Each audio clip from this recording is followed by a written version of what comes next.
Welcome to the channel. Today we will guide you on how to create a board on the Trello app using your phone. Whether you are new to Trello or just need a quick refresher, this tutorial will make the process simple and easy to follow. First, open the Trello app on your phone.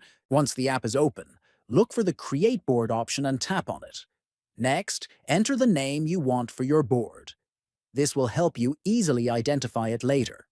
Then, click on the Visibility option and choose whether you want your board to be private, shared with your workspace, or public.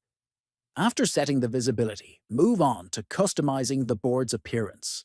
Click on Board Background, and you will see a selection of colors and photos.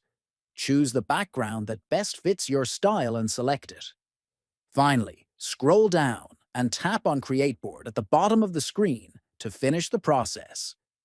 Your new board is now ready for use, and you can start adding lists, cards, and organizing your tasks. If you found this tutorial helpful, make sure to subscribe to the channel, like the video, and share it with your friends. Thank you for watching, and see you in the next video.